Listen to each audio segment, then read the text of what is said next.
Let's speak now to Fiona O'Reilly from the group Catholic Voices, which puts the case for traditional Catholic teaching in society. Fiona, good morning. Thank you for coming in. What are your concerns here? So the Catholic Church is concerned about same-sex marriage for two reasons. All the experience from countries where it has been brought in says that it's actually bad for society and it's bad for children. What does bad for society mean?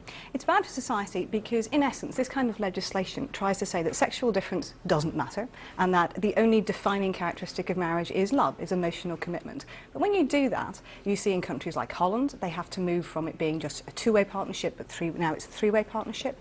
In Mexico City, they've had to bring in two-year fixed-term marriages. And indeed, in lots of other countries, Canada's an example, and it's even starting to happen here. What you also see is that when you say sexual difference doesn't matter, and marriage isn't about a man and a woman, you see concepts such as husband and wife, father and mother, just start to disappear from the legislation. Now that, in essence, makes it harder for people to get married and stay married as a heterosexual couple, but frankly, it also weakens society as a whole, but because we need that. When you say sexual difference doesn't matter and that you worry about that message, isn't that effectively discrimination in another form?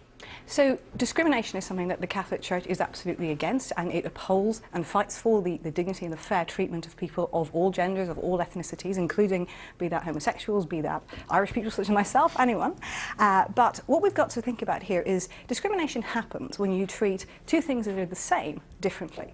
But it's a biological fact that it is only in the relationship between a man and a woman that new life in the form of children can come without someone else intervening. And we need to be able to protect that and to provide for that in law, along with lots of other things. In a word, if you were invited to a gay marriage in the future, would you turn the invitation down?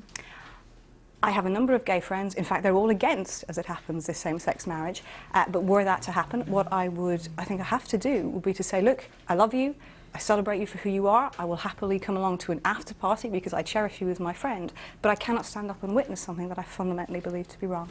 OK, we must leave it there. Fiona O'Reilly, thank you very much for coming in. Thank you.